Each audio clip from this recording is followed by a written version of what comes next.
Pandemi COVID-19 masih berlangsung hingga pertengahan tahun 2021.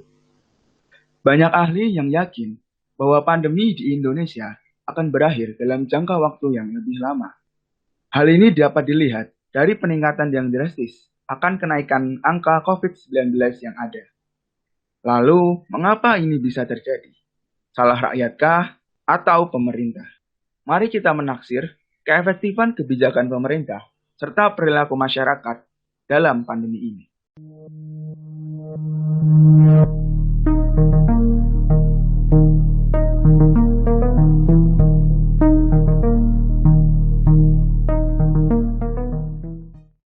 Kembali lagi bersama kami, Pemula Bicara. Saya di sini Peridot dan saya bersama Pon.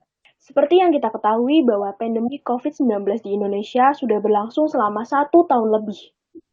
Berawal dari adanya laporan terkonfirmasi COVID di Wuhan pada Maret 2020 lalu, sampai akhirnya menyebar di Indonesia.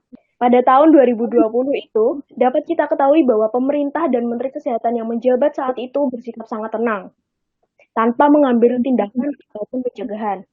Hingga pada akhirnya, disinilah kita. Dengan kenaikan angka kasus dan diboikot dari jalur penerbangan negara lain.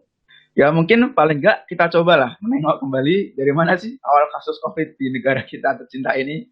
Kok bisa sampai segitunya? Resesi ekonomi masih terjadi. Hanya pihak yang dirugikan nih dari pengusaha. PHK pun paling banyak terjadi. Saham anjlok, sekolah pun jadi daring. Jualan-jualan dilarang, bahkan diringkus oleh yang berkenang katanya. Dan kegiatan sosial semua dibatasi. Hanya boleh dari rumah saja, atau work from home, play from home, everything's like that lah. Namun tentu saja kebijakan yang diberikan tidak serta-merta tanggap ya, tidak tepat gitu pemerintah. Pemerintah sendiri sepertinya memang sudah kocak dan menganggap remeh ya. Dari awal tentang virus ini malah ya sekarang menguasai negeri ini. Jadi dari awal nggak begitu langsung aktif dan reaktif dalam menangani virus ini gitu loh. Nggak concern gitu ya, Fon? Iya, nggak dianggap penting di awal-awal. Gitu. Ya, bener banget apa yang diucapin Fon ini. Hal itu tuh terbukti dari nggak adanya tindakan preventif sejak awal. Jadi, Wuhan sudah mengumumkan ada kasus terkonfirmasi, tapi negara kita tidak mengambil tindakan apapun. Justru Menteri Kesehatan yang dianggap memiliki imunitas pada saat itu malah bersikap jumawa. Presiden kita juga tidak mengindahkan atau malah mengabaikan pendapat para ahli.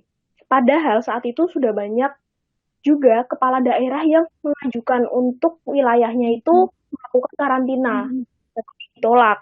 Hal lain yang menunjukkan juga bahwa pemerintah itu tidak menganggap serius virus ini adalah kebijakan penggunaan masker yang terlalu lambat di Indonesia. Jadi awal masuk langsung ditetapkan bahwa kita tuh wajib pakai masker.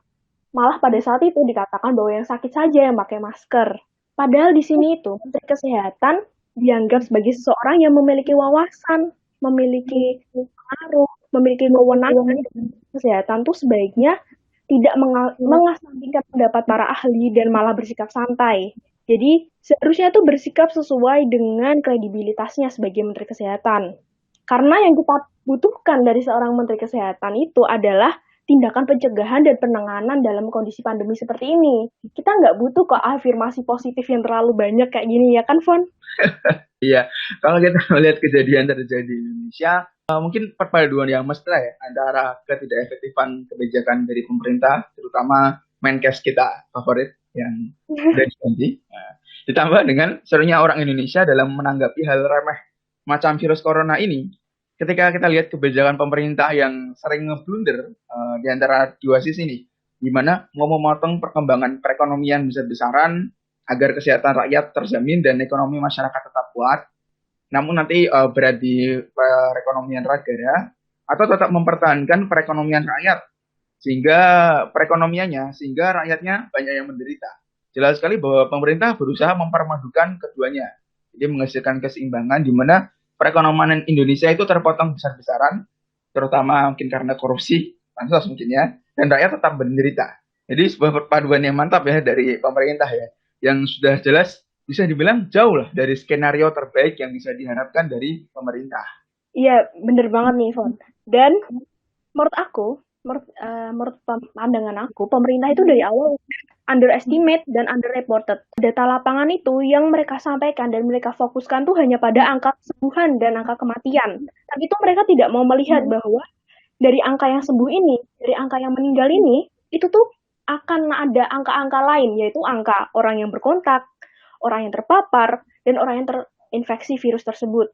Bahkan kita tahu sendiri ada yang namanya OTG, tetapi tracing juga nggak seserius itu dilakukan di lapangan gitu loh, Von. Iya sih, kita jarang mendengar tracing yang sangat mantap dan menyeluruh dari pemerintah sekitar sih. Ketika ada satu orang kena, terus siapa aja sih yang kena, mungkin keluarganya, atau ketika dia main nongkrong dan sebagainya. Nah itu loh, Von. Yang kedua nih ya, selanjutnya nih, pelabelan zona merah, zona kuning, zona hijau, zona hitam. Itu tuh menurut aku tuh nggak efektif sama sekali. Jadi itu seharusnya tuh kayak lockdown atau PPKM itu dilaksanakan secara serentak. Jadi itu tuh untuk menghindari terjadinya, misalnya kita ada di zona merah, lalu karena kita merasa negatif, bosan, akhirnya yang punya uang nih, biasanya keluar ke tempat yang sudah hijau buat liburan. Nah, dia bisa saja membawa virus infeksi itu ke tempat lain. Jadi karena ada pelabelan ini, hanya lebih lama buat selesai nih kondisi pandemi kita. Ini Fon entah ya ngerasain atau enggak, tapi menurut aku sosialisasi yang dikasih pemerintah itu menurut aku nggak kurang, udah cukup. Cuman menurut aku kurang tanggap. Jadi seandainya sosialisasi tersebut diberikan pada saat benar-benar awal virus itu masuk, itu akan jauh lebih baik daripada sekarang gitu. Karena nggak efektif lagi gitu loh, karena udah telat. Berkaitan dengan sosialisasi nih, penerapan kebijakan yang nggak tegas. Contohnya adalah ketika rakyat melanggar PPKM dapat sanksi yang besar, tapi ketika pejabat atau artis atau orang yang terkenal yang melanggar PPKM dapat sanksi kecil atau cuma ditegur. Nah jadinya kan nggak merata nih, Fon. Udah sosialisasinya kurang tanggap, penerapan kebijakannya tuh nggak merata. Apalagi di saat kita rakyat kecil disuruh di rumah saja, ada pejabat, ada artis yang melaksanakan pesta besar-besaran. Yang selanjutnya nih, pada saat awal pandemi, negara lain tuh sibuk lockdown, sibuk menutup jalur pariwisata untuk menghindari terjadinya ledakan angka kasus. Tapi kita dari awal justru membuka pariwisata sebesar-besarnya. Jadi seakan-akan kita tuh mengorbankan diri kepada ibu pertiwi kita gitu loh, sebagai tumbal gitu. Barangkali tanpa kita bumi lebih sehat gitu kali ya. Oh, mungkin corona ini pembersihan umat manusia level 1 ya. Oke, sebenarnya kita bisa melihat nih, kalau kita udah memandang yang lalu-lalu, kita bisa lihat nih suasana COVID sekarang ini. Dari sisi positif yang bisa kita lihat, vaksinasi yang di awal itu merupakan problem ya, yang sudah mulai dibenahi ya. Karena sudah banyak masyarakat dan warga yang mulai melakukan vaksinasi, entah itu karena dipaksa atau karena memang ingin untuk melakukan kegiatan bersosial dengan lebih aman ya. Walau memang masih jauh dari harapan ya dalam mencapai herd immunity, namun implementasi vaksinisasi yang kadang melanggar prokes karena ramai sekali, tapi untuk ukuran ini masih bisa diharapkan lah untuk kedepannya.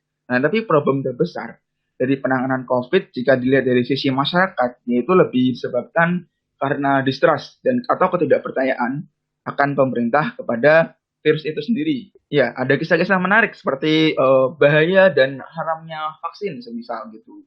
Ada yang masih percaya juga nih konspirasi Wahyudi tentang virus-virus ini yang mengontrol atau apalah itu kan. Ini kisah-kisah menarik yang ada di masyarakat gitu. Kemudian ada cerita tentang ambulan yang dikatakan untuk menakuti warga. Yang sebenarnya menarik karena ambulan itu setengah perjalanannya itu pasti kosong. Kan mau jemput dulu.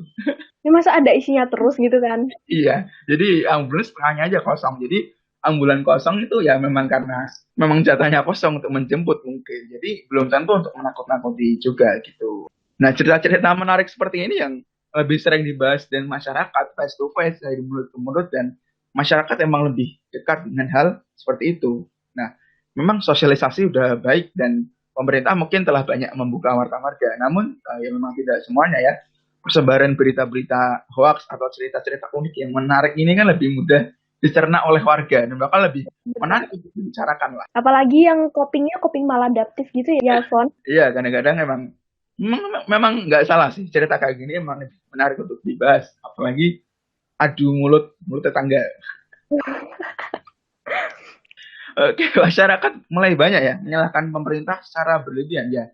Ya memang salah sih pemerintah. Banyak salahnya ya. Nggak semata-mata salah ya. Tapi ya kesalahan pemerintah dan masyarakat bisa dibilang 11-12 lah di sini. Jadi karena memang dari pemerintahnya di awalnya emang nggak sigap, nggak tanggap, tidak memberikan seperti kesan main-main ya masyarakatnya sekarang mulai ikut kelihatan main-main. Jadi ya itu efeknya multiplying. Jadi 11-12 lah ya. Jadi kesalahan pemerintah dan masyarakat dua-duanya nggak bisa dipungkiri memang salah. Termasuk mungkin kita juga. Iya, mungkin kita juga, Iya. Fon. Terus kedepannya gimana nih? Ya mungkin nih masih bisa diharapkan untuk pemerintah, terutama mereka yang punya kewenangan di atas sana, untuk membuka mata, walaupun ketutupan modal, dan semoga mereka lebih terbuka untuk melihat kesengsaraan rakyat. Dan rakyat juga harus bisa sadar diri. Udah tahu susah, ya jangan nambah susah diri gitu.